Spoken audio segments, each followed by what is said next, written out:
Conitab Mark Labby from the parish of Greville. I'm Vice Chair of this panel. Thank you. I'm Deputy Helen Miles, Deputy Mr Bernard, and I'm a new member of the panel. And I am Deputy Poray, also a member of this panel. Deputy Rob Ward, Minister for Education and Lifelong Learning. Deputy Karina Alves, and I'm Assistant Minister for Education and Lifelong Learning. Jonathan Williams, Programme Director for SIPES. Sean O'Regan, Director of Education. And Keith Bosner, Director of Improvement and Transformation at SIPES. Okay, thanks everybody. We've got 1.5 hours for this hearing. So I'll start with the first questions, which are about early years and nurseries.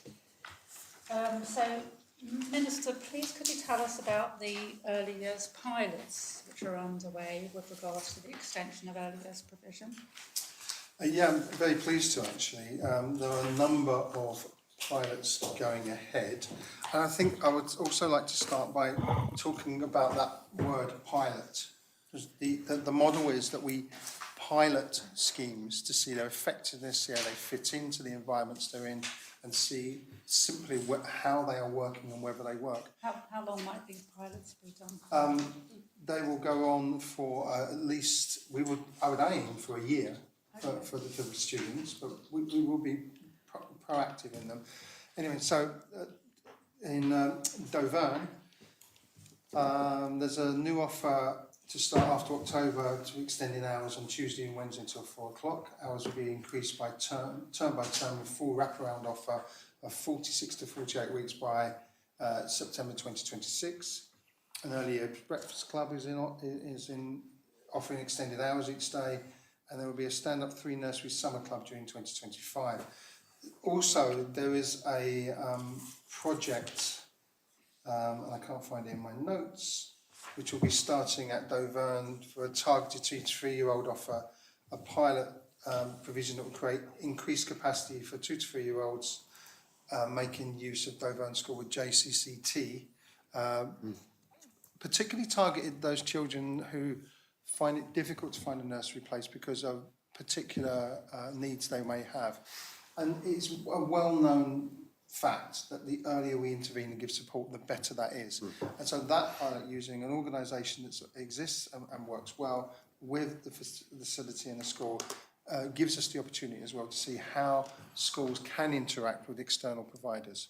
And it's the detail, how does that work with people coming in from off-site? How does it work with the head of that school? How does staff interact, etc.? So we want to pilot that type of thing. Okay, so if I can just ask, those 2 to 3 year olds, are those children that already have a nursery place? No, they don't. They're the ones that we cannot find a nursery place for specific reasons. So we're targeting that need. Right, And that gives us the opportunity to, one, deal with the need that we recognised in the CSP. It was the first part of it.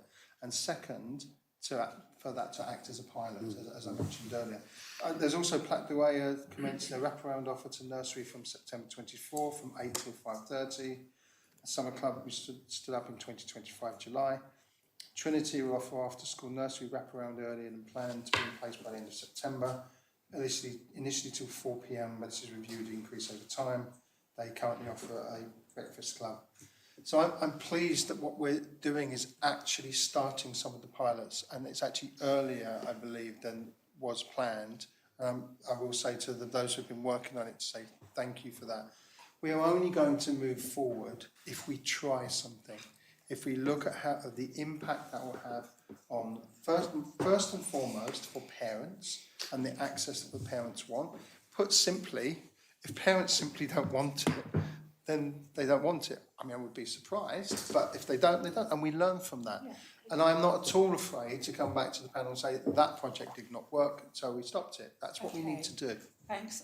And the one schools you mentioned, Dauvergne, Plat Douai, Trinity, those are all for 3 to 4 year olds, apart from that special pilot for the 2 to 3 year olds at Dauvergne. There's also Plat Douai, so there's an offer for 2 to 3 year olds that will be delivered by the current staff that are utilising the unused capacity within the nursery.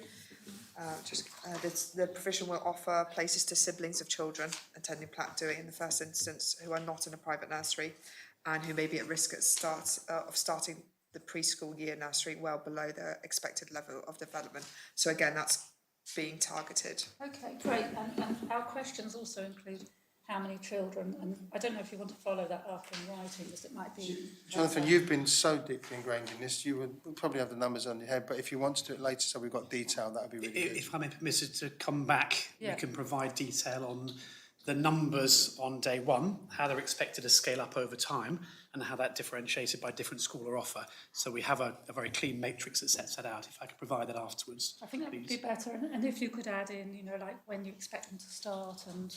Yes, we have target start dates for each of those pilots the Minister set out. That's great, okay. And I think you've already said what the pilots are assessing about the, you know, the parental take-up and anything else that pilots would be assessing. I think it's how they work. I'll probably get a better answer than that, but it is effectively how they work in the school setting. If we are going to utilise the spaces that we have and use them in a different way, we need to know that whatever we do works with the school. You know, the school is a particular environment. We get that working well. The facilities are good. That's the best thing, that they're set up. And if that means we can offer those to external providers later on, and we know how that works and we know the model of that, then let's use those spaces. Okay, now just getting on to the next part. If the proposed budget is approved by the Assembly, can you describe the changes that the revenue expenditure growth proposed to extend nursery and childcare provision, what that will mean for families in 2025? Okay. It will be initially the extension of these places, the provision of those additional places, because it will cost. I think the vast majority of the money will really go towards that and embedding those pilots into a long-term provision. And then extending that provision into 2026 and beyond. That's about right, isn't it, Jonathan? That's what we've discussed. That's certainly that the bulk of the funding and the cost driver for the increase year on year is, as the Minister has described, principally around funding for those pilots and extended provision into 2 to 3s, or extending provision to more 2 to 3s.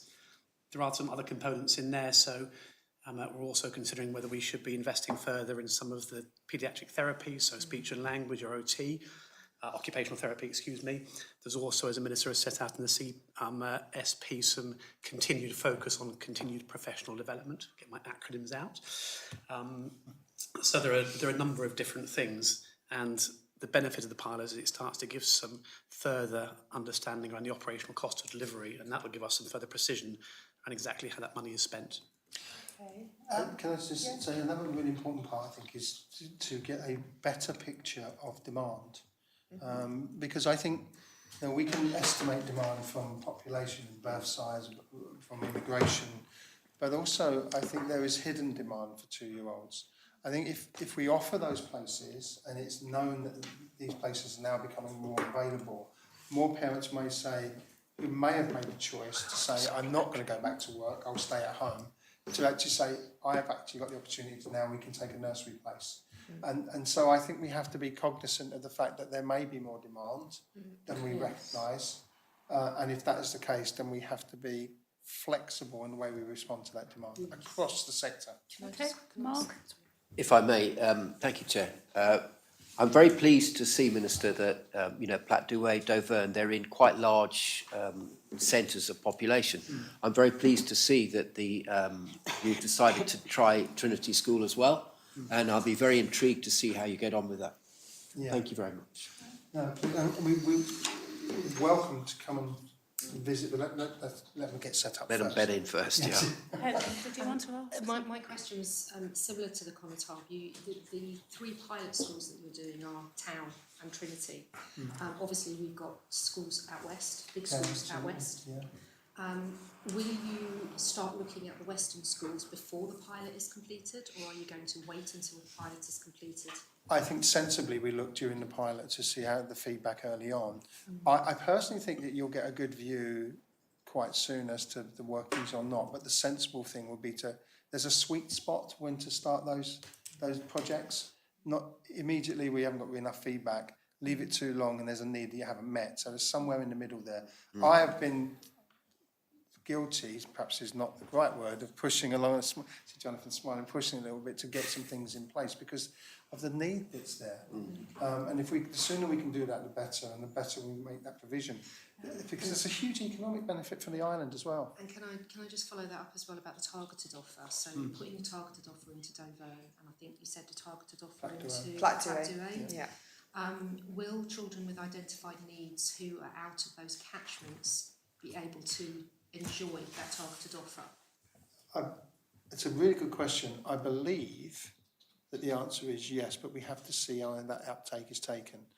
And the resources as well, the facilities. Because the Jersey Childcare Trust would have identified those young people. And at the moment, the JCT model is that they will go into whatever nursery, correct. regardless of where the child resides. It's not capped. So are you looking at maintaining that absolutely. model? Okay, thank you. Because I think that's the right thing to do. Okay. So you mentioned just before the offers for 2 to 3 year olds. So that's my next question. In the Assembly on the 10th of September, you referenced the possible use of the Nursery Education Fund for provision of 15 hours for 2 to 3 year olds. Yeah. So please could you tell us more about that possible offering and whether that would be universal or targeted? I would like that offering to be available at the appropriate time, and I would like it to be universal. But we have to have the provision available. This is why getting on with the pilots is so important. If we know that we can start to build our 2-year-old provision, 2 to 3 year old provision, we have a really clear picture of what that provision is. I mean, we could get to a stage where the provision is not undertaken, we've got it wrong in terms of numbers. I really don't think we have, but if we do, then we have to react to that. Once we've got that right, once we know there's provision available, I think there will come a stage where I will have to make a decision to say, now is the time when we can genuinely offer that 15 hours. And if a parent says, I want that 15 hours, we can provide that 15 hours. And that's the key thing. I don't think we're there yet. So that will start as targeted then? Yeah, I mean, I'm ambitious that I think it's got to be in place before any election so that it's in place. Because then otherwise you end up with change and you don't want that. So No. this is why the panel brought an amendment to the previous government plan, which did achieve a commitment from government to review feasibility options for expanding early years nursery provision and childcare, and that the government would present a report to the Assembly with the options by the 1st of September, which is now passed. Yep. Now, in response to questions on this, you confirmed that you would provide an action plan by the end of October. That includes the financial implications. So can you tell us about that action plan? Yes, it will be produced at the end of October. And the reason that we've done that is because we will have some pilots in place, and I think it will be a document that is more in depth, has more detail, and has more content. Jonathan, do you want to talk a bit about that? Because I know there's a lot of work going on there. Yeah, the Minister is right to reflect that some things will have been delivered by that stage, so it'll be a much richer document in that it can reference things that have been done and therefore have greater integrity rather than things that are planned that carry a bit more risk of delivery. So by that stage, we'll have a bit more insight into how the pilots the Minister has described are shaping up, including the numbers of children and families that will be affected as well. We'll have some greater certainty around the financial modelling that enables us to extrapolate that into how might it look as we offer to more targeted 2 to 3 year olds, how might it look if we scale these kind of models across the system to look after all, which is the Chief Minister has also expressed an ambition for that universal 2 to 3. We'll also, to Deputy Miles's point, have given consideration to what might be a next phase of pilots. So there are other schools that are not in this first phase of pilots that have expressed an interest. So by October, we should be clear about who might be next in line and what they might wish to try. So the reason for those date changes is it's much greater richness of report and quality of information we can provide because we'll have done some things. Okay, so Can I just say, given that there was a brand new CSP, because it had to be, a month's delay to have a much richer report, I'm quite happy to sit here and say that. I'm quite pleased it's happening. can you describe how the proposed budget has been prepared if the underlying actions are not yet finalised? Well, there will be estimates from numbers of our estimates of the numbers of children that we might try and impact with. From that comes when you've got numbers, you know numbers of staff, so you can estimate from that. So it would have been built up around that. But they are estimates, of course they are. They grow as the years go on because of if it's in, hopefully things will be in place and then we build upon what's in place. And so that as that provision grows, the cost will grow. Yeah, sorry, just to kind of add on that as well, we used some of the data from the Early Childhood Education and Care Survey as well to look at the kind of what the demand is for the 2 to 3s, for example. Okay, great. And I know that Jonathan's already just mentioned the work that's been going into this, but have like various different options been reviewed? You know, or is it mostly around one particular way of doing things? No, all options, I would genuinely sit here and say all options are being considered, be it the use of school places, extension in private nurseries, in third sector, is that the phrase, that nurseries? We want to work at pace with this and we want to support everywhere that we can so that that provision increases because it is an identified need. Remember that all of this came from the round table work previously and the report that was produced, which is called, I've got a different report in my head from the round table. Jonathan will know. So yes, so there was an evidence refresh that was first produced, and then we had a series of roundtables quarter four last year that provided kind of a policy set of options for the ministers to consider, some of which you've extracted the CSP items from. So that is a consistent approach over the last, well, to be honest, I think beyond the last 2 years. It's something that's built up over time. So we're acting on that, if you like, consultation and work that went on. Okay, so there's all those reports, all that work to go into this, but have you also consulted with all nursery providers about this? And can you let us know what their feedback has been? Well, I've visited a number of nurseries recently to have one-to-one conversations with people. We've interacted with CEHA. I met them on the 21st of March and the 6th of August. I'm meeting them again on the 5th of December. Officers met with them on the 14th of August, 21st of August, the 28th of August, the 11th of September, and there's more dates for September and October to include work with partners across. I don't think we've spoken to every individual member of CEHA because that's not the way it works. They bring representatives, but we are looking to go and speak to as many nurseries as possible.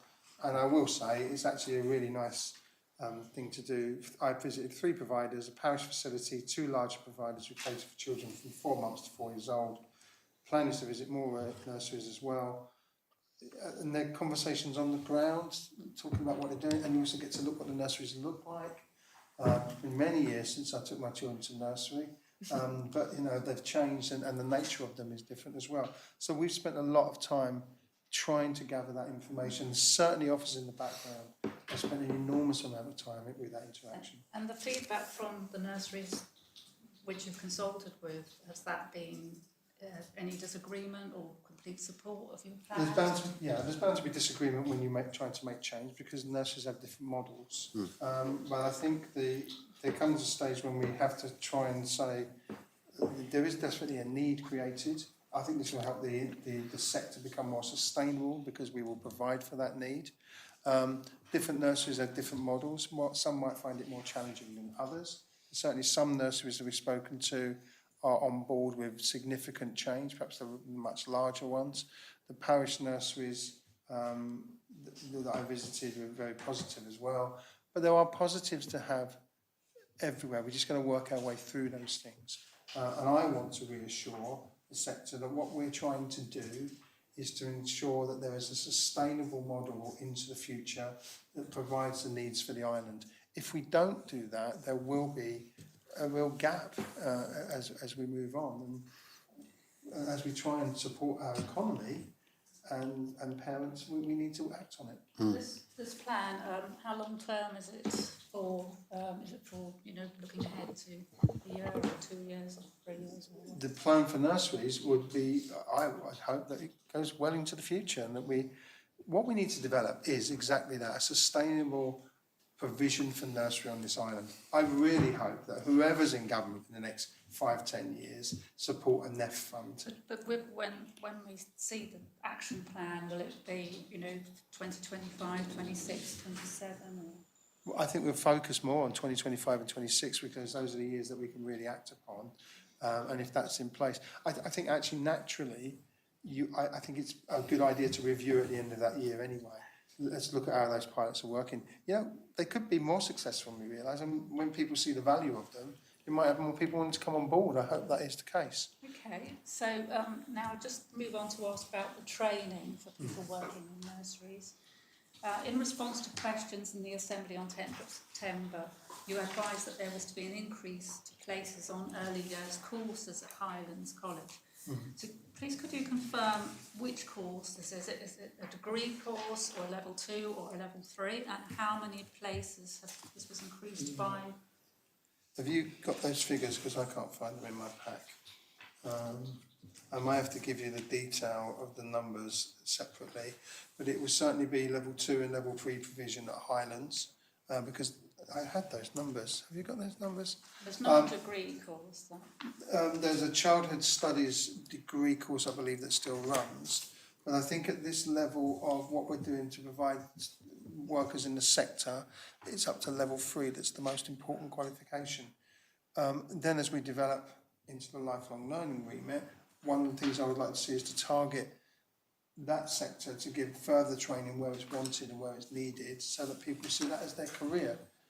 I don't think we valued childcare previously, I have to say, and I think the more we do that, the better it is. There is also a part-time apprenticeship that's currently supported by Skills Jersey, and it's a day a week for people who are already working in the sector. Yeah. So those courses are usually available by an application and interview process that happens around May, June time. The full-time or part-time childcare qualifications start generally in September, that are run by Highlands. They're normally for those young people who have completed GCSEs the summer before and have. But there are some mature students that do go on to those courses as well.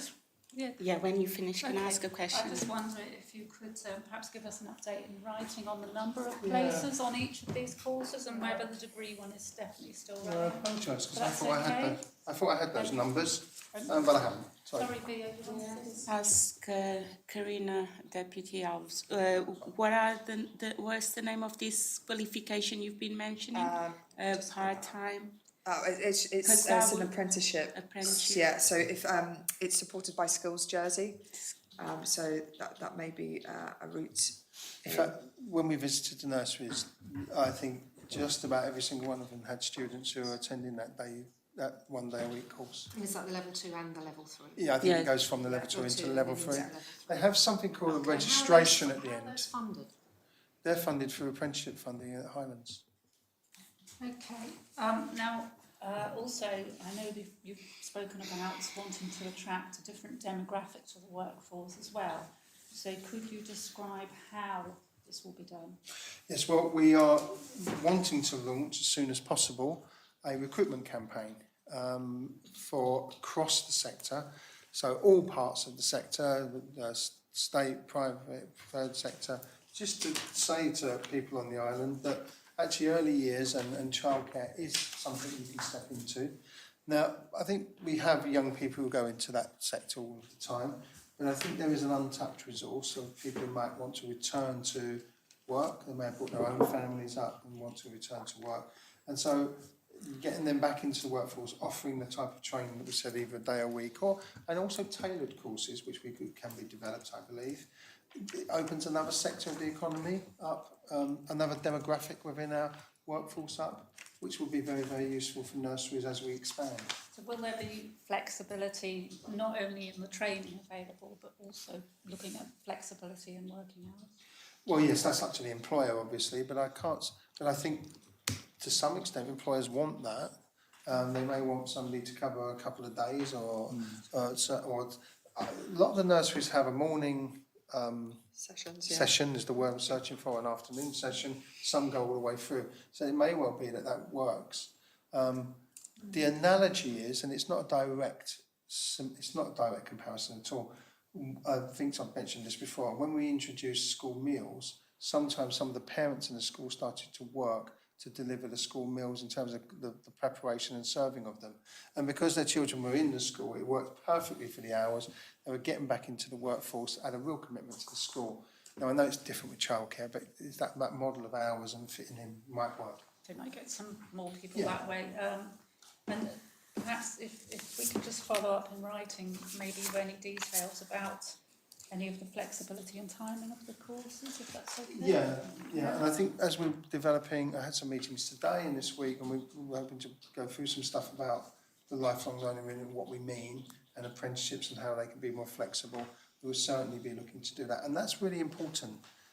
You know, we can't have one size fits all for our workforce. It simply doesn't work. Thank you. Now, Mark. you've got Okay, some thank you. questions. Thank you, Chair. The next section, Minister, is about the capital projects, if I may. Can you update the panel about why some of the capital projects for SIPES that had been due to take place in 2025 have been delayed or cancelled?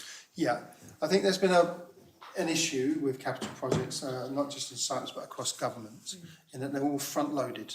So at the beginning of the year, say we're going to produce all of these projects. I think £150 million is put away each year, and I think the average spend over the last 5 years was £80 million a year, which means a lot of projects will not be happening. And so there is a simple equation to be had there as to what's deliverable. Now, what we want to do is we want to deliver projects that are possible now and soon. And so the prioritisation to some is to say that we can deliver them now. The classic example being the Pastoral Secondary School. We believe that is ready to go. There's already work starting in terms of planning. We've got plans written. We know what we want to do with it.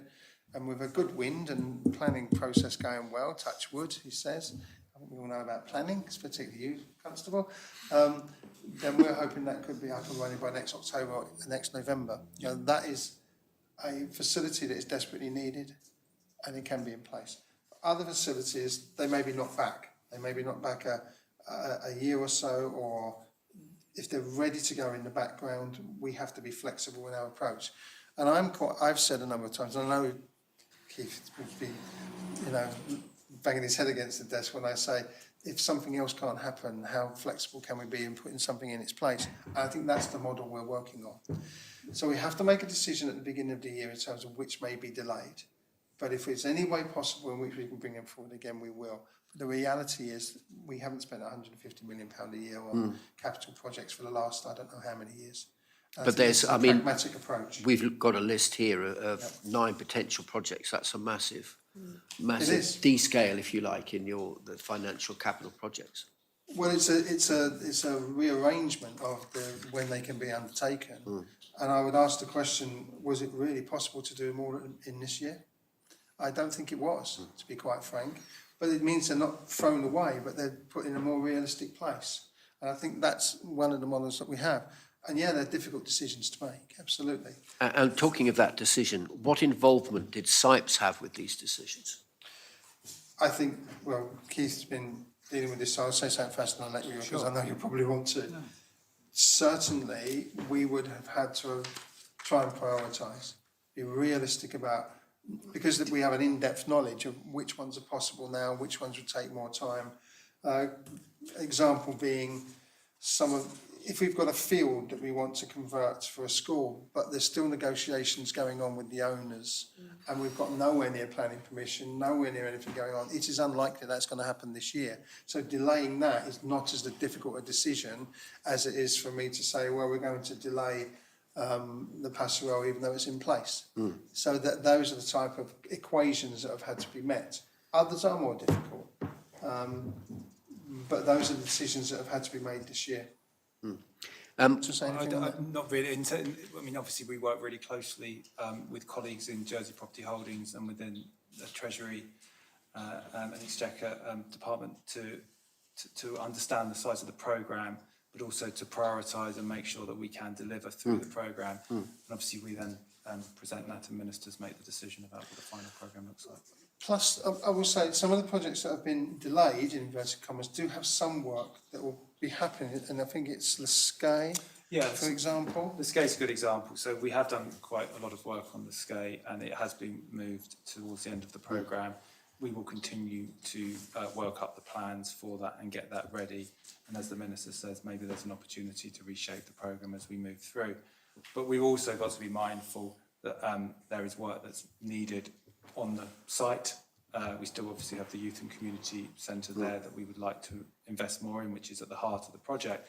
But there is further work that needs to be done on Sunray School as well, and also within the outside play area. So it's not that we're just simply walking away. They are kind of an active, we have an active view on those, and we will look to maintenance budgets to see if we can make some improvements as well to those areas. Sorry, You might have asked the same thing, just to say what might actually happen at the Liscay site soon, what might get. So we actually have a meeting on site tomorrow to look at the outside area.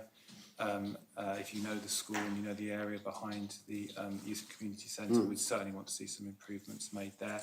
So we will have to come back to the panel to inform you of what is going to be achievable within the budgets that we retain, and also looking at the landlord JPH budgets too. So we'll have a look there. As I mentioned about the school, we're looking to do some improvements there because the school is growing as more families return to the area once the developments have happened. We're looking at the demographic projections for that catchment at the moment, and if we have to extend the school slightly to enable more children to go in, then that's a decision, that's a proposal we'll take to the Minister to make a decision on about use of funding in 2025. There'll be a point where you're going to ask us, what's your plan for 2025, and we'll bring that to you within the budget that we have available. Obviously, the big projects are outlined within the government plan, but within our discretional spend, we will have to, pick and choose based on the criteria and based on, looking through the prism of risk and need to understand where we're going to allocate those funds. that was actually my next question, was about the process for changing the use of funding, especially since it's been outlined in the government plan, but I think you've explained that, Keith. Thank you. Can I just say, it's a lot easier for me to sit here and front load all of these projects in the back of my mind, knowing quite full well that a lot of them won't be done. It's a lot easier to do that, but I don't think we should be doing that. I think we, from the beginning, be realistic about what can be done, particularly in the short term of a year, 2 years, of 3 years, and where we are. And the classic example of that is the town school. We don't have the land or the planning permission yet. Over the last 4 or 5 years, since the original amendment to the government plan I brought was to reallocate that land to only be used for a school. That hasn't happened, and we've got to get that in place. So the reality is, I could sit here and say, yes, we've got £10 million for the town school. It won't be spent. It will still be here at the end of this year and next year because we won't have the land and won't be able to do anything with it. The reality is to say, what can we actually do now to make improvements? And in the background, what can we build up so it is in place and, if you like, irrefutable before the next election, which is what we hope to do for the town school, because there was still some opposition to that school which had to be sorted out. Now, I hope we've gone through that now. We can now move on with the next stage of that. So that's the model. It's a difficult model. It's difficult to say, and it's very easy to criticise and quite self-critical about it, to be honest, but that's where we are. Okay. Can I just ask a quick question? I mean, you've explained about sort of what's doable, and you talked about suspending the bricks and mortar projects, etc. But how does that apply to the feasibility studies? Because surely the feasibility studies are just that. You are assessing the feasibility of, for example, La Sonde, Victoria College, and that isn't about that. You've had money in the budgets previously for feasibility studies. Why can't you go ahead with the feasibility studies? Well, we can, but they have to be prioritised, and we have to make choices on those priorities. So what you are saying is that you deprioritise those, the feasibility studies, as well as. Well, I think what's happened previously is everything's been a priority, and that simply does not work. I could say, yeah, this is a priority. Yes, that one's a priority. That one's a priority. It simply doesn't work. And we have to, I think it's about realism. It's about saying, okay, what situation are we in there? What can we do? What's the capacity that we have to make that change? And what's the best outcomes of what we've got? And I think if we're smart with this approach, we can get more done than perhaps is recognised, and we may actually get somewhere in the longer term. Sorry? You've got another question. But also, I've got to say, feasibility studies are a lot cheaper than the building, so I'm sure we can get on with But that. you've cancelled them. Well, which ones do you mean? The La Sonde, Victoria College, new classroom, Victoria College students, and you've cancelled the music development. Well, because they are not if you put all of these, again, you can't make everything a priority, so you have to see So what if you we can get on with. could move on, I think Mark's got another question. The panel lodged an amendment to the previous government plan which asked that the government review previously approved funding for La Rocquiere School and community sports facilities. What can you tell us about that work that has been done to consider the reprioritisation of that project, considering the lack of public access sporting facilities in the east of the island? Yeah, Keith, do you want to do some stuff there, because you've done a lot on Yeah, that, and so- you're going to answer a lot of detail, and I'll chip in where I think need this to. kind of lends itself to Deputy Miles's question, actually, in terms of use of feasibility. But obviously, we've got to be looking at the prioritisation of the programme. Absolutely, recognise this was the amendment put in by the panel. And we are continuing our feasibility work on the construction of a 3G pitch for La Rocquiere. That will come to fruition, the next stage of the feasibility study will be completed before the end of the year. We will then go and speak with ministers about that, and we'll have more detailed costs, and then there'll be a decision about whether we can put that into the programme or not, either next year or the year after, based on either reprioritisation within the existing programme or conversations with ministers about its overall priority.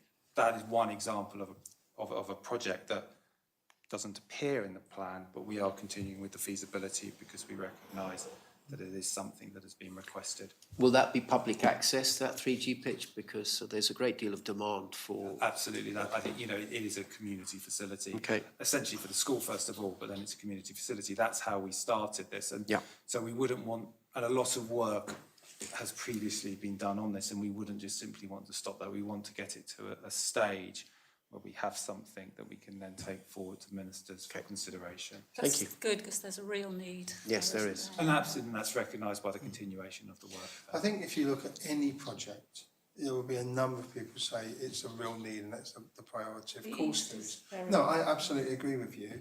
But there does come a stage, I genuinely, if we look back over a number of years, I'm going to say across government, and not just the last 2 years, last 4, last 6 years, lots of priorities have been made that were simply not possible. Lots of feasibility studies were undertaken and said, yes, that's needed. And then because there's been, if you like, such a build-up of projects that just simply not been undertaken, I think we have to go for a few years of just trying to get done what can possibly get done. And remember, we're also going to have in the background the great big white elephant of the huge build of the hospital at some point. And so that is my concern as much as anything else of actually getting projects built. But we will continue in CEHA to push for those priorities, and I think we have won some of those priorities, and the Passerelle is a classic example of that. Okay, and now Deputy Florence. Thank you, Chair. Right, okay. Minister, I'm going to ask you a few questions around SIPes and health and safety. Okay, so the proposed budget includes a new group head of expenditure for fire safety in SIPes estate under the sponsorship of the Infrastructure and Environmental Department. Can you tell us about the status of fire safety matters on the Cyprus estate and why this funding is required? Yes. How long have we got left in the hearing? Minutes on that. 2 minutes. Please. 2 minutes. Thank you. Keith, you might have to take over. Okay. Bring me in when you want me to. The fire safety audit that was undertaken in schools really had an impact. And there was a huge amount of money, huge number of issues that had to be addressed. It's been retaken, added some, taken others away, and so the whole issue itself is enormous. There are about, these numbers I hope, there are about 352 outstanding risks. There are 292 that are closed, that have been dealt with. So this is a massive ongoing project.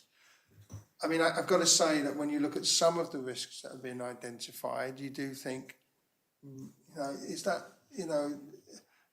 as big a priority? Are they using standards that perhaps could be looked at again? But then underlying all of that is, if there is any risk in schools, we have to take it really seriously. So although some of these projects may look like, do you really have to do that? I'm afraid the answer is yes. because we're talking about the safety of children. I didn't explain that as well because I thought you were. So that is in itself see what is I mean? a priority Yeah. type. So, Do you want me to come in? yeah. Do you want to So- go so- into the detail so because you've been dealing with In this? terms of the budget and why that's, under the, Yes. as you say, sponsorship of the Minister for Infrastructure. So a lot of the work we've done over the past 12 plus months has been to ensure that we were mitigating against risks. So we've put a number of different mitigations in place, including waking watches, which we have in 3 of our schools at the moment. We have safe operating procedures that we've put in. We've had to remove fire loads from certain areas. We've done a huge amount of work in terms of making sure the kind of audit requirements are met in terms of weekly call point testing, monthly fire safety drills, safety checks and so on, and staff training. So big focus. However, to ensure we are able to permanently mitigate, if that's such a term, to get rid of the risk, sorry, it's probably the better way of saying it, there is a building solution that's required. So there's been a huge amount of work that's been undertaken by officers in Jersey Property Holdings alongside officers in the Health and Safety and Programme and Projects team in CEHA, where they've looked across all of the risk and seen, well, if an architectural solution is required, what does that then look like? How much does that then cost? Are building and bylaws permissions required? And so on and so on and so on. And that's got ourselves to a point where we're about to commence a lot of the work that's going to happen. The first lot of architectural change work within schools, and that's what that budget is going to be used for. And then that work will be ongoing into 2020, starting in 2024, but going into 2025, and probably there might be some in 2026, depending on the more difficult, larger scale changes that have to happen. So if I was to Extremely ask, good summary, by the way. Pardon? That's an extremely good summary because it could have been there hours. Sorry, I tried to be quick. No, it's good. oh, thank you for that. If I was to ask you now, if all SIPE's properties meet the relevant fire safety standards, what would you say to me? The answer is with mitigation, yes. But that mitigation has to be there. And I think some of the mitigation can't be in place forever. So I've given the example of waking watches. You can't have people there all the, forever. And also, and this is where schools have been absolutely fantastic. There has been disruption calls to the way they have operated before because of new operating procedures that have been put in. You then get to an actual change of the building to make permanently safe. That then means that the operation of those schools can return to, say, what it was before and remove those risks. So at the moment, as the Minister said, with mitigation, yes, but we have to make changes, permanent changes going forward. Thank you for your answer. Has the function of or use of the buildings by SIPEs been impacted by the risk of fire and insufficient mitigation? I know you kind of been answering some of that. So is the impact of the risk been due to insufficient mitigation measures, do you think? Sorry, yes, you can, but I would just say, I mean, the risk has been identified and has to be mitigated, simple as that, really. Can I just I'm add, quite sure I understand the question, if I'm honest. that's like we had a visit to the library and we know that the library has not been able to hold Reduced numbers. large Yes. public events. Well, I was trying to avoid that example. Yeah, but I yes, was trying to wait to ask you if I'm that honest, question. I'm not particularly Chair. happy with that example as to what's Right. expected, but yes, What you're, do you think? It was full of books, Minister. well, it's not that, it's just the fact that you've got 2 massive doors at the front and, I know where one of the fire exits is and I understand why they're saying it. However, That is an example where we've had to, we've also had school halls where we haven't been able to, fill to capacity. We've had to reduce numbers there. There'll be other rooms that we used before, kind of inner rooms, are they called, where you have to kind of exit into an area, then exit again, which we obviously got to be very cautious of based on the audit, which have been taken out of use. So yes, Deputy, there has been some disruption. Obviously, what we try to do is to work with schools to reduce the disruption as much as possible, but safety always comes first. And until we finish all this kind of work around this, there will be some ongoing disruption, but hopefully it's getting less and less as we reduce those risks. I think, Just ask then, is there actually a timetable on when Yes. these building Yes, there is. alterations are going Yes, to be there done? is. Absolutely. We are about to do the first 10 schools within kind of a tender, a lot which is being put forward through work from Commercial Services and Jersey Property Holdings, which will then seek to do a first load of work in those 10 schools. A lot of that work is around replacing fire doors and other such things. Then there'll be a second phase and a third phase and so on. and we can let you know what those 10 schools are. Library? Oh, the library is actively being looked at the moment. I think there's sorry, I will need to come back with you about a firm date when it's going to be completed, but will be shortly. Thank you. The impossible position we've got here is that when something is identified, you cannot ignore it. And I understand that, you know, it's health and safety gone mad, but actually it's been identified. We have to address it. Thank I mean, you. we'd rather not be spending money on these things, but I'm afraid it has to be. I mean, you said it, safety first, really, and that's very Absolutely. important. Yeah. But thank you for that. I already heard that fire doors is been one of the nature of the risks you've identified. Would you be able to tell us about maybe other possible risks that have been identified? They are things like ramps in design. Ramps, you know, access mobility ramps. access? Yeah, fire curtains, the areas that Keith spoke about where an exit goes through a different space, that space has to be dealt with, I believe, as another fire risk, so it has to be mitigated on its own as a separate way out. I'm not an expert in this. The health and safety people are. Fire loading. Fire loading is the other one. Particularly in corridors. about which lead to Signage access. and emergency lighting, Yeah. emergency escape routes, fixing faulty fire doors, Perfect. trips, closures. Thank you. This is when having the laptop is really issues useful. with building material? Building material. I don't think it's so much building material, no. No, To be there honest. has been some of the design of the building, Yes. which is where possibly some of the more Yeah. challenging So improvements have to happen in terms of compartmentalisation. But I'm not aware. I will ask the question. That's How much reassuring that- to I know. don't believe it's anything like a cladding issue. Okay. If that's, because Because- we would be massively concerned Yes. about that, obviously. Okay. I Thank don't you. believe so, and if, you know, I will now go away and double Yes, check we will. actually. Now you've said it, got me worrying, Thank but you. I don't think so. Okay, Helen? Thank you. I've just got a few questions about exam results and performance. Last month we saw the publication obviously of GCSE and A-level results. Are the school exam results used by government as a measure to review the performance of schools in Jersey? They're one element of that, but not the whole element, and I would say they shouldn't be. A school is an entity beyond just its exam results. We also have a system that is extremely selective. We have a system where there is growing and specific needs across particularly some of our schools. And I think what we need to do when we look at the school review system, which is being reviewed, ironically, to make that more effective, to give a much better overall picture of a school. But in the end, if you speak to any teacher, they'll say we want to get good results. And they want to get good results because they are the sort of the key to people's future in many ways. So it's not the be all and end all, no. And I really, really am opposed to any system that is that. It is in my DNA to say this is not simply about 21% of the results for the 4 and above. And I know there are a number of colleges and schools in the UK who are just simply questioning that. So that could, and I think one of our colleges used it. And so that could be a wholesale remarking or not. This is what happens with exam rules. So in general, do you publish the GCSE and Yes. A-level results across the board? So if somebody wants to know what the results are for a particular school, They will be on their websites, I believe.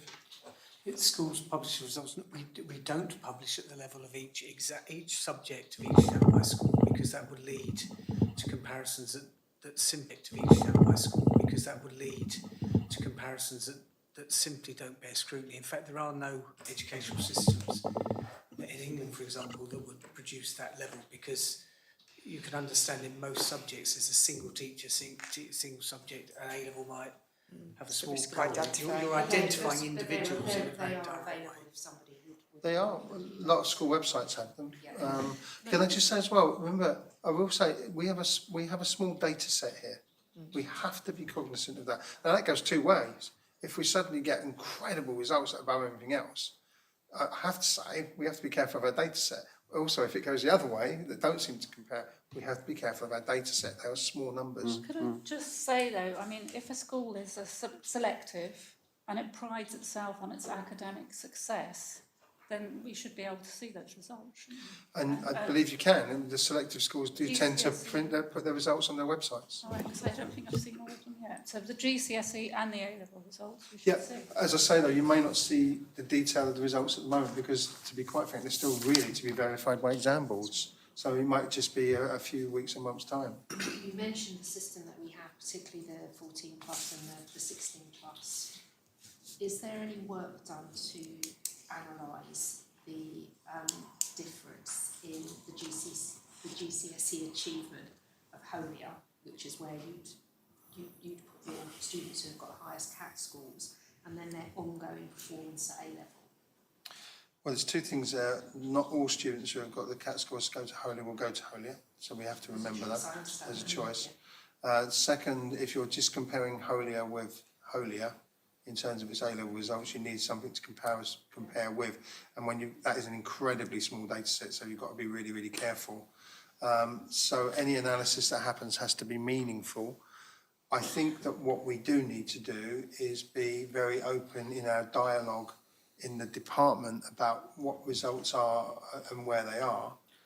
But we also have to remember, if you have, for example, 5 students taking an A-level in a course in one school and 5 in another, I'm just making these numbers up as a comparison, that is a very small number.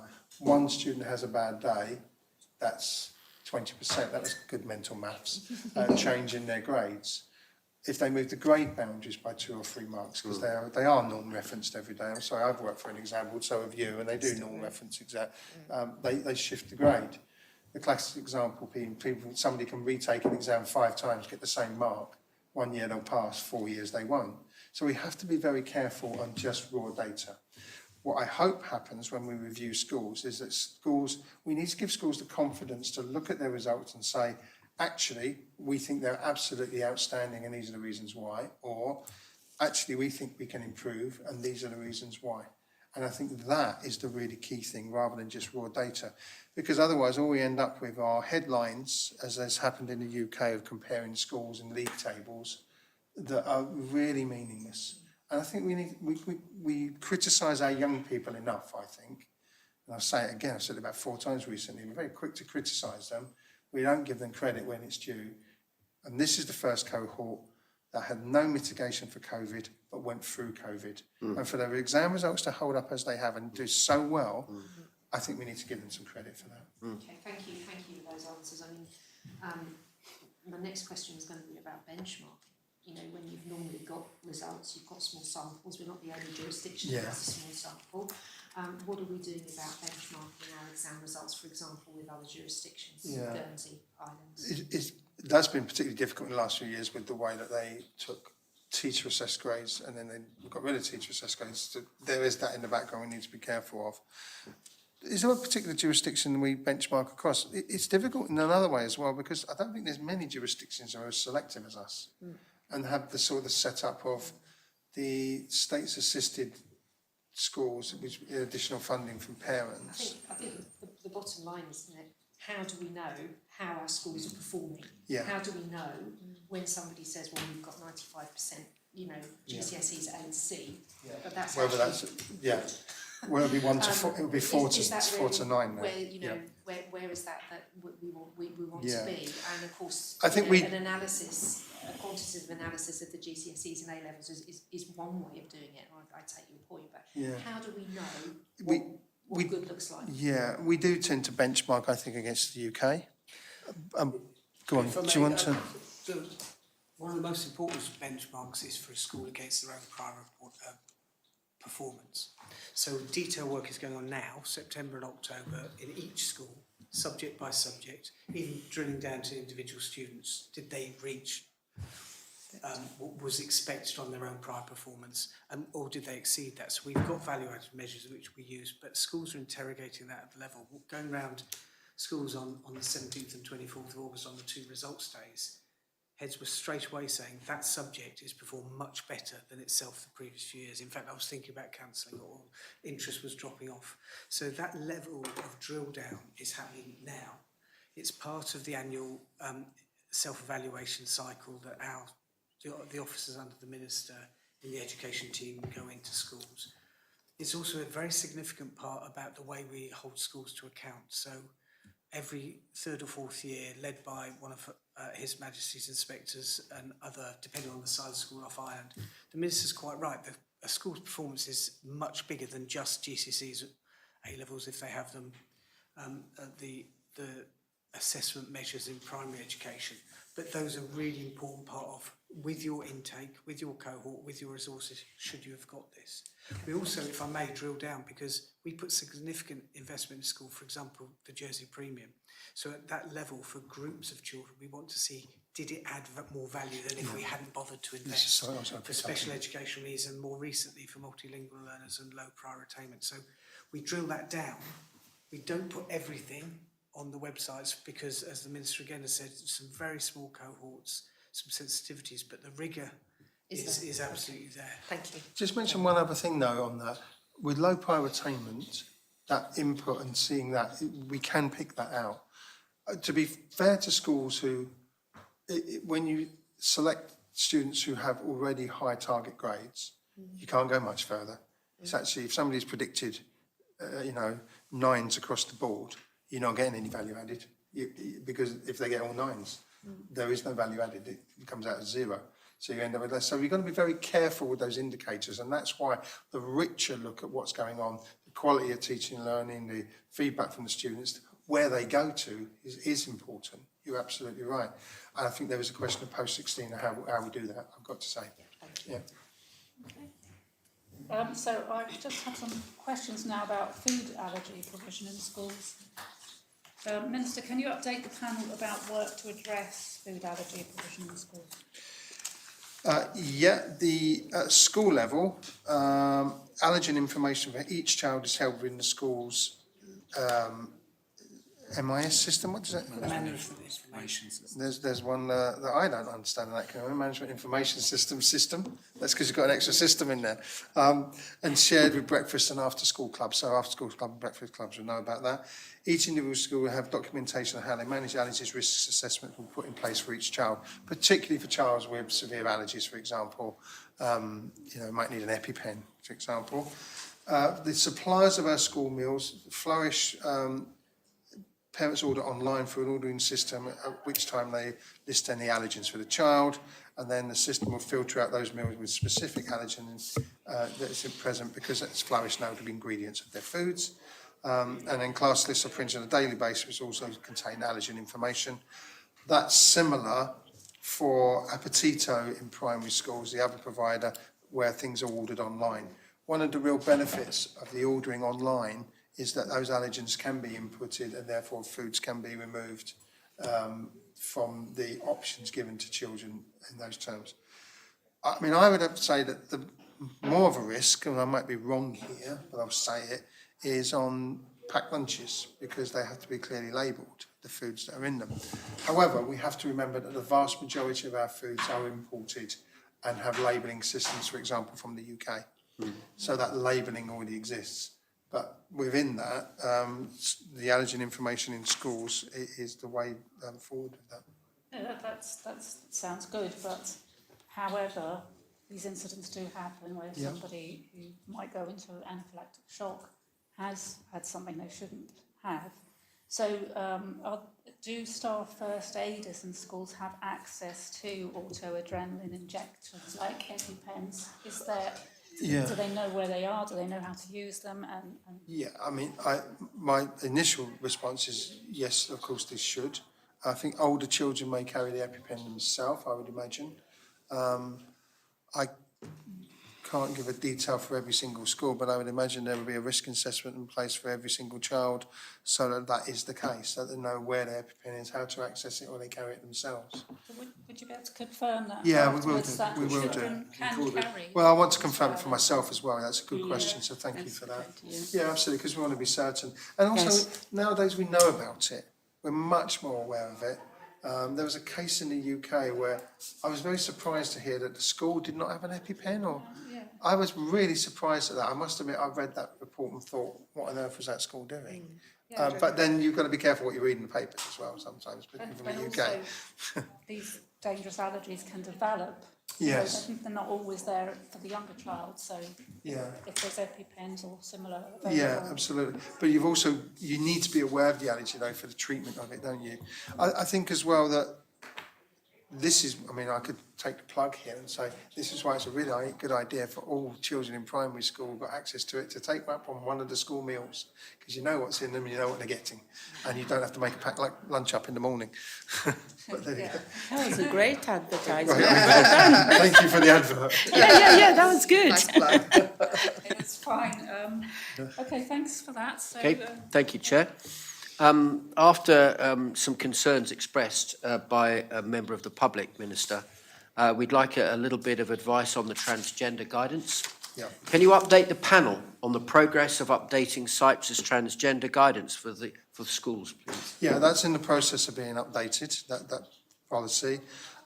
Is being incorporated into the equalities policy, which covers the 7 protected characteristics, and they are defined in the Jersey Discrimination Law 2013, which include age, disability, gender reassignment, pregnancy and maternity, race, sex and sexual orientation. So that's what the basis of that policy will be undertaken with the laws that we have. I would also add, and I will add, we have a responsibility to all of our children, every single one of our children, the 15,000 children who go to school every day, to keep them safe and to listen and to make sure they are safe. And it is really difficult for schools because sometimes children might want to have conversations because they are trusting. And we can't dismiss those conversations, and I don't want that to happen in our schools. There is always a need for greater training for staff. There's always a need for greater understanding, but I think our staff do a remarkable job in supporting children every day in what they're going through. And, you know, there seems to have been a focus on trans for all sorts of reasons. In our society, many different people exist. You know, be it sexuality, there are trans people in our society, and therefore in our schools we have a duty to understand that and support children the best we can as they go through their life stages. This policy, Minister, when will it be published? End of October, if at all, by half term or the end of October. I'm hoping for the end of October, but perhaps at half term. Reason being, because of the interest that there's been from particular groups, we need to get this right, and we need to make sure that we're certain about what we're saying. But I mean, personally, you know, schools went through in the UK, I think, a terrible time with Clause 28, where, you know, any talk of homosexuality was seen as promoting, and so staff had to go through a process where if a child wanted to come and talk about something that was really difficult for them, they had to say, no, I'm not going to talk to you. And that is not right for children. We're not, just because you're talking about it and supporting a child doesn't mean you're promoting or anything, or whether you're supporting a child, and that's all it is. And it's extremely small numbers of children who go through challenges in all sorts of ways, and they deserve to be supported. We note that the existing policy was recently removed from the website. Can you confirm if that policy is still in place and accessible anywhere else? Well, it will be in place because it hasn't been superseded yet, but it's removed in order to look at the content. I think there were some links there that people questioned because there was a group that was undergoing some sort of investigation, so it's not sensible to have that link on the website at all. I think it's best to deal with that early. But the vast majority of the policy is pretty open and simple, which is that it will be supported as we would any other child with any other I don't want to use the word issue because it's not about an issue, it's about their reality at the time and the challenges they might be going through. What stakeholders are being engaged to provide feedback on the guidance update? Good question. I don't have a list, if I'm honest. A variety of stakeholders. I think one group there have been meetings with the lead on this, which is whose name I can't remember. Do you want to provide it? Yeah, we can provide that to you. But there's certainly been a range of stakeholders that have been involved in this, because that's what we would do. Again, I'm going to say it again. I've said it in the Assembly, and I'll say it again in the Assembly if need be. I don't want our schools drawn into culture wars of any kind. It is not fair on children. It's not the place for it. If you want to have those battles outside on Twitter or social media, fine, but not in our schools with our children. They don't deserve it. They need to be supported. They're growing up, they're developing. Let children be children and have your battles outside. In the public hearing on the 2nd of May, it was stated that some primary schools are implementing floor-to-ceiling toilet cubicles. Are these plans to expand these facilities to all schools? And if so, what is the timeline? I would hope so, yes, because they're better facilities. They're basically more private. Some of them are really nice. They've got a nice little sink in, so it's just more civilised. Children can go to the loo without, worrying about, other people being in the room. On a really serious note, actually, they're also a lot better to supervise for staff. When we visit one of the secondary schools, they'll come out onto the corridor, into sinks. You can also, I know if I was on duty and you were on duty, every time they come out and say, wash your hands, we'd be saying that. But you can also monitor if a child has been there a long time, children may have issues. That's a protection thing. So it's a really good step forward. It also means that children are responsible for keeping things clean and tidy, which is very, very good. And they can't be hidden away, behind the door, which is, the collective toilets. But yes, certainly in primaries it's been useful. I don't know if I think where toilets are needed, there was a toilet, that's one school, they designed their own, didn't they, the children? I think it was Samurai. Yeah, I'm very pleased with that. Where toilets need to be replaced and toilets do need to be replaced. Obviously the head teacher, in consultation with the school community, will kind of lead the design of those. Some still remain in terms of boys, girls toilets. Some have moved to just general toilets. So. In most schools, will the changes be funded through existing capital funding for facility upgrades? So this is where we would have some funding available to us for the school estate, and as I said earlier, in terms of priority, if there are some very poor toilets that need upgrading, we'll obviously be looking at considering funding those. Okay. What is the guidance that CEHA provides schools about external agencies coming into schools to talk about matters such as transgender guidance? What do you mean? Some of the agencies that have been going into schools have been, their suitability has been questioned. By who? By experts in the field. Which experts? I will give you the details. I'd rather discuss that away from here because, I mean, if you're saying experts, I'd like to know who they are. I suppose you could say how are any visiting speakers assessed for coming into schools as well? I think they would either be DBS checked or be supervised whilst on site. Yeah, it's a really good question because there's such a variety of groups that come in from. I think there's an issue for some groups around some groups coming in because they're worried about what's being said. However, I think if a group is opposed to an idea and feel that idea might be discussed, then we have to look really carefully about where that information's coming from or why they have an opposition. I think teachers are very good at making sure that children are safe and are not being indoctrinated.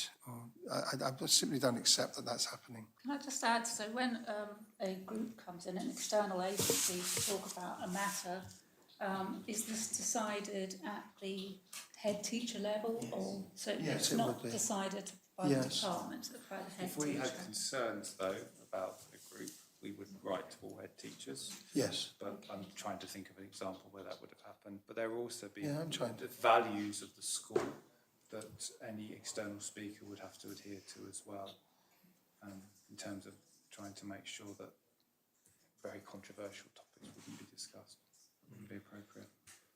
And it's got to be age appropriate as well.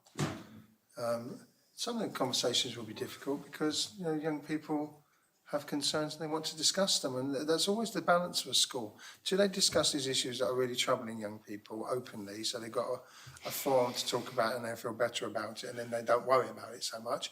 Or we just say, no, we're not going to talk about that, and that to me is, it's like your own children. It's not really a duty of care that you're taking on there because they want to talk to you about it. If children want to talk, you've got to let them talk, and you've got to deal with the difficult conversations.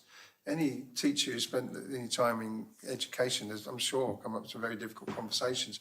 And the thing to do is, and I've certainly done it in my career, is I would say, I don't really know what to say to you with this, but let's find somebody who can. Because I don't want to deny your concerns. That's the most worrying thing. Schools are not hotbeds of ideology trying to turn children into anything. I'm sorry, they're simply not. They're places of education and care and concern for our young people and families, and that's what they remain in Jersey. Thank you, Chair. You don't want to ask any more? No, I'm fine with that at the moment. So I think it's now. Yes, okay, thank you. So a few questions about care leavers in education.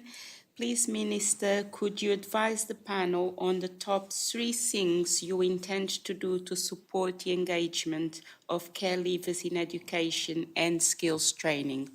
Your top 3 priorities. That's a difficult one to say what my top 3 priorities are. I mean, the things that are happening and perhaps what we would want to see.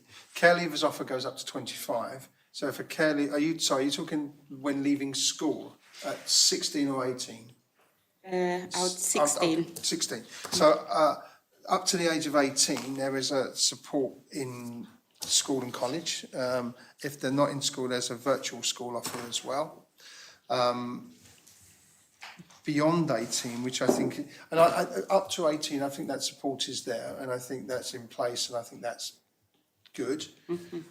Post 18, if you're going to university, for example, that's when it does get more challenging. However, a young person who is a care leaver will have a personal advisor, that's what I was going to say, personal assistant, but personal advisor, which will help them with, some of the basic details of what they need to do in terms of university and so on. They will certainly be eligible for funding. I think there's some additional funding of care leavers will be eligible for an annual bursary of £900 per annum. Care leaver attends Highlands education. Government Jersey will fund their tuition fees. They'll also be eligible for living expenses grant, currently £8,572 per annum, and additional bursary of £3,303 per annum. If they go off to university and they're living independently, they will have a home here as well as accommodation in the UK. So all that is in place? All of that is in place. So if you were to go any further to support the care leavers, would you implement something else? Or out of all these ideas you put in place, which ones would be your priorities, or you haven't got that? Yeah, that's a really difficult question to answer because I don't know the answer. I think that the offer is, there's 3 things. First of all, the offer that's there must be accessible and easy to access.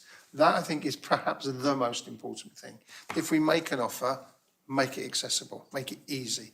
As a parent, you make it really easy for your children because you say, we've got your university sorted out, we're doing all of this and we're doing all of that, and you become bank of mum and dad. As corporate parents for care leavers, we need to make sure that is in place financially, etc. So that is the first thing I would do, make sure that there's ease of access, and that's something that needs to be assessed. But the personal advisor should be overseeing that, and if that system isn't working, then we need to address that. Beyond that, I think ensuring that there is a home here to come back to, ensuring that accommodation in the UK is there is really important. I think the most important thing for anybody is to have a stable home place to stay, that's theirs and that's safe.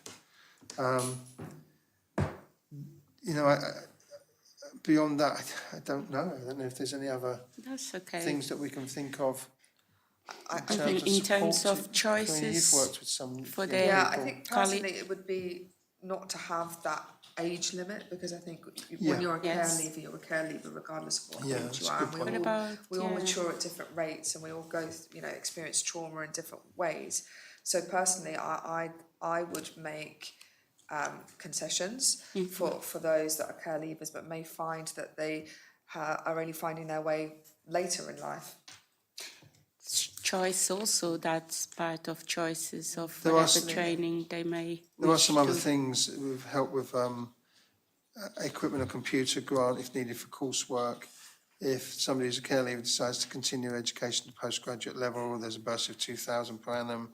I think this is I think care leavers in general are probably it's a much more wider approach across government. So I know with my other hat on, for example, with the Control of Housing and Work Law, I have had some care leavers approach me about their entitled status, for example, because not all care leavers are necessarily automatically become permanent entitled status on the island. So I think it's a cross-government approach more than just an education and lifelong learning remit. So would it be fair for me to say now, once you go over the care leavers again, if you see that something that really needs to be Yeah. prioritised, would you come back to us and let us know? Yeah, the care leavers offer really sits with the Children's Minister, but we meet weekly, and if there are issues, we will raise them. Yes, I will there also are say as well, issues. I mean, there would be some people who might be saying, oh, that's an enormous amount of support. Well, it isn't actually. It's just what we would do as parents, and we are corporate parents. That's so the responsibility. It's actually, the financial support's the easy bit, to be quite frank. It's the emotional and wraparound support that needs to be there, and that because somebody is a care leaver does not mean they don't feel that they're cared for, or there's valued, or and they can get that support to access education just like everybody else. Yeah, We're it's in the important. business of using people's skills, aren't we? And they're helping them reach their potential. That's the really important thing. I mean, the fact that they care leavers in itself, it says that they're going to need that extra support. absolutely. Not just because they leave that care, they should be left, because obviously we need to support them in their further ambition to their future lives. And I think Okay. there's been huge steps forwards in the last 4 or 5 years on that. Actually, I have to say. Okay, thank you for that. I'm happy. So I was going to ask you a bit more about what the challenges you may have come across with engaging with care leavers in education. Has it been challenges at all? There are always challenges in education in terms of engagement. One of the areas is to young people not in education, employment and training, or NEET. I don't like that term. We need to look at that term. But they're just, and how we engage people who may be care leavers, for example, in that area. And I think there are a few things about being aware of the risk of that early on. And, as ex-teachers, there are huge clues from year 9 and year 10, that might be an issue. There's a really interesting project going on in Liverpool at the moment. I mentioned because it was on the news about trying to intervene early to those who may get involved in criminal activity. Now, that's not saying what this is, but looking early on to say, there was nothing happened yet, but if we intervene now, nothing will happen. And I think we've got to intervene earlier to say there's a risk here, and I think that's some of the things we're doing. One of the reasons we're trying to focus on the Passerelle Secondary is because we have too many students at the moment who are being educated in a way that I would not want them to be. And that Really interesting, but we can stick to the... yes, sorry. and I was just going to say that would be leading to my next question in terms of data, how you gather your information, but something that you could come back to us on that. Yeah, absolutely. There's increasing amount of information and data on that actually, because it's become an area of focus, which is good. Because it will help you to measure the success of any actions you may take, And how to also- measure and again, to work towards feedback mechanisms and what to put in place. So that would be good to have a Absolutely. return to this, If you get it this right, issue. and if you get it right the first time, you have much more success longer term. Okay. And that's what we want to do. My last question, Minister. How will the government ensure effective coordination and communication between different teams and services to deliver good education for care leavers? Okay, well, first of all, it is that identification and awareness. It's an identification and awareness of the care leavers offer, which I think is really important, and I hope schools are aware of that. I believe they're increasingly aware of it. It's also about being respectful for somebody who's in care. They may not want it to be an issue in school. They might want to just say, I'm doing well in school. Role in identifying and supporting these individuals, and just having that mechanism to be able to share that information and come together. And the third sector Training groups. as well. The third sector groups who act as advocates and as a voice as well are engaged and are listened to. Jersey Cares, for example, advocacy is certainly met with quite frequently. It will take a coordinated effort, won't it, with It different does, agencies to come But together. that is happening, but it can always, I think, to be fair, it can always be better. Yeah. That's good to hear. Thank you. Okay, thank you. I think it's me for the final 5 minutes. So, Yep. my questions were really around student finance, and I did have some sort of quantitative questions. So I think we could probably put those in writing about how many applications, how many deals, etc. But I would like to know how you're monitoring the service delivery for the administration of higher education grants and funding support this year, Yep. and how you're tackling the difficulties. Well, I think we visited the student finance team, sorry, gone out my head, the other day. We had a really good conversation with them. I think there's been significant improvements in the delivery. They send us weekly, monthly, information on the number of outstanding, number of applications, number that have been assessed, number that have been given, the number that have been appealed, what's happening with those appeals. And I think that's working well. And I think there's been significant improvements in that area. And in terms of the grants themselves, I don't think we've had the situation for last 2 years where there've been sort of huge backlogs in issuing the money to the universities. People getting there and just not having their money. And I've got to say, there's some credit has to be given to the team for that, and it was really nice to have those conversations. There were still blips, there's bound to be, but they are working well. So can you describe the policy around financial support that's available for people who want to do their higher education via distance learning? Yes, well, in the next, I'm about to announce a project and a model for distance funding. I would appreciate if you give us a couple more weeks just to cross the I's and dot the T's to ensure that what we're doing is okay in terms of providers and so on. And that would give a really clear model of a way to access distance funding and the funding model of it. At the moment, I know that the thresholds are very low for distance funding, and also it's 80% of the normal cost. That needs to be looked at, but also distance learning can be less expensive if it's done appropriately with the right group and in the right place. And I'm very pleased with what we're doing, and I think it's a really good model, and I think it's something that can move forward. The distance learning numbers aren't significantly high, but the reason I'm opposed to just opening up to absolutely anything is I think we need to look at quality so that people are receiving quality distance. There's a difference between distance learning and online learning. Distance learning is the model of learning from a distance in a structured way. A lot of universities put their lectures online. That's not distance learning. That's just online lectures. And that's what we need to work on. I'm hoping by the end of October I can get something out. There's people working in the back, I think it's the end of October, isn't it? And I'll either make a statement to the Assembly or we'll put a report out or something. You can ask questions about that as well.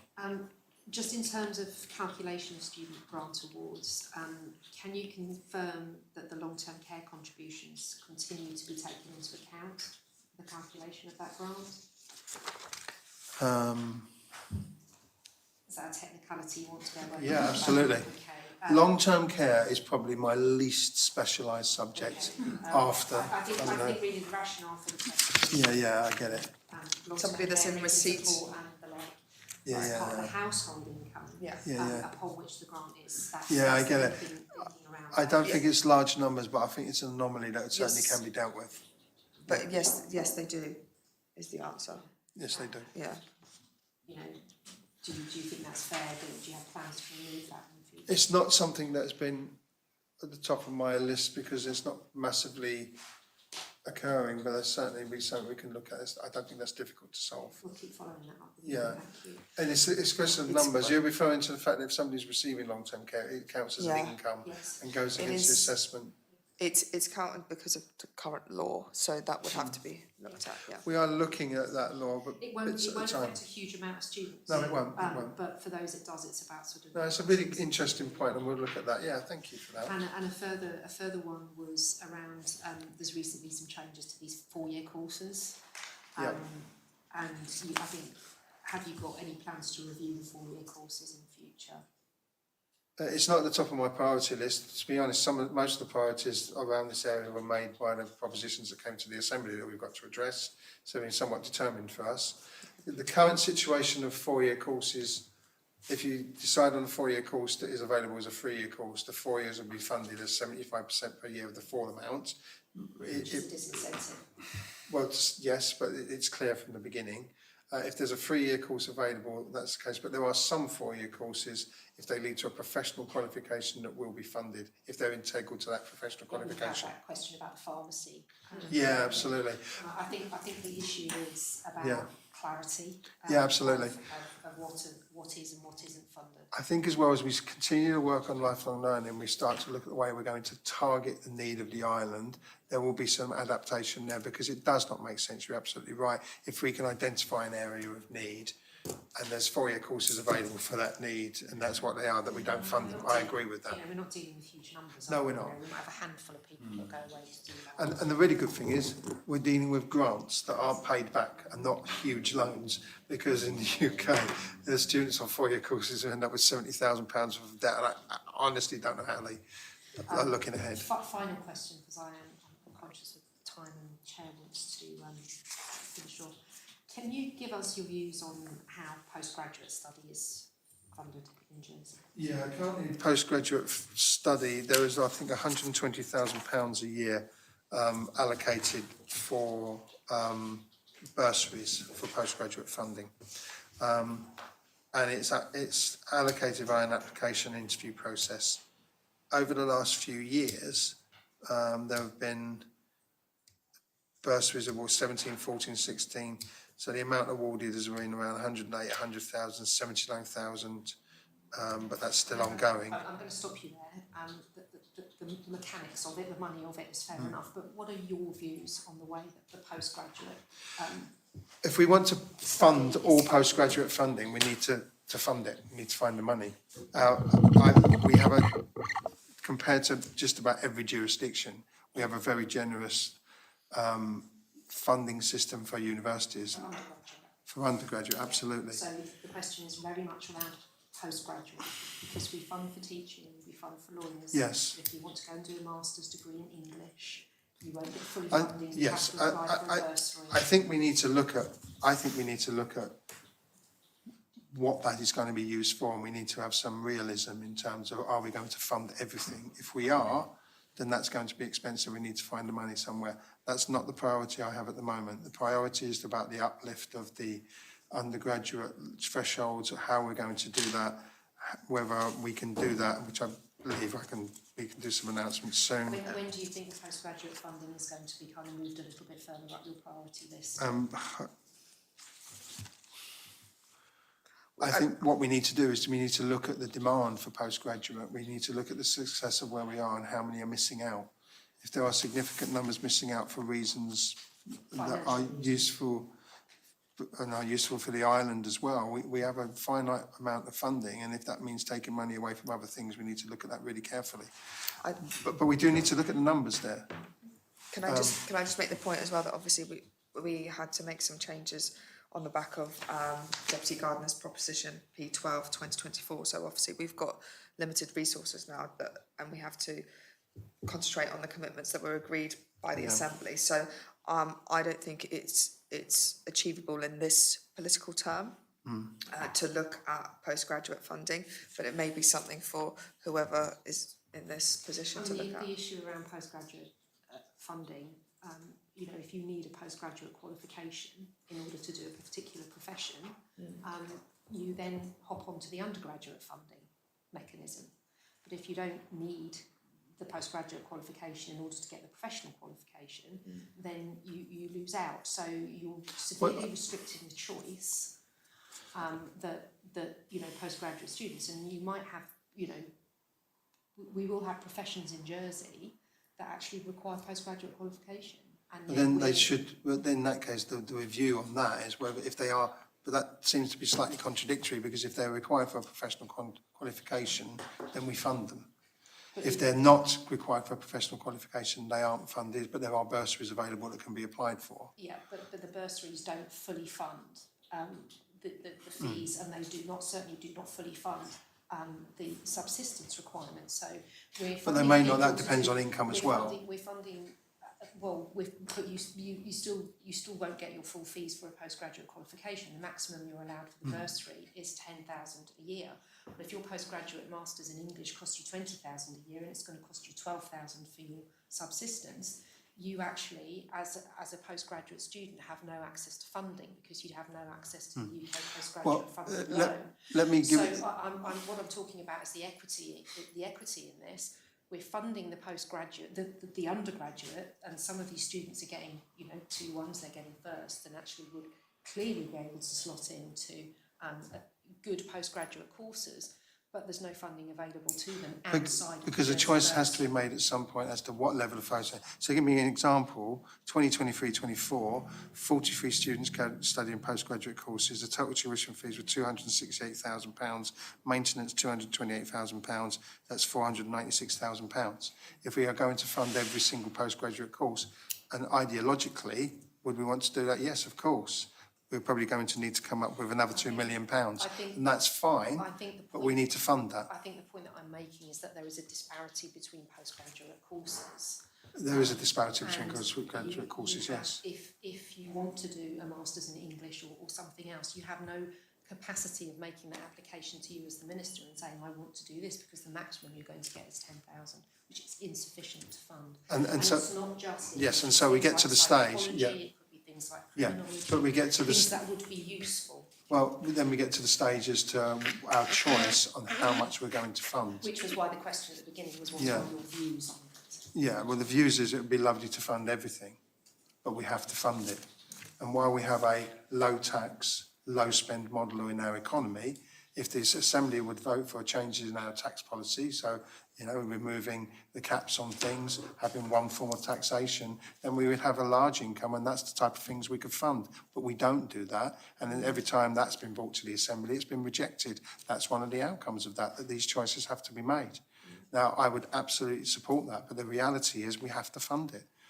And when we make those choices at the moment, what we have is a system whereby if it leads to a professional qualification, it will be funded as a postgraduate and moving on. So medicine, for example, and those priorities have been made.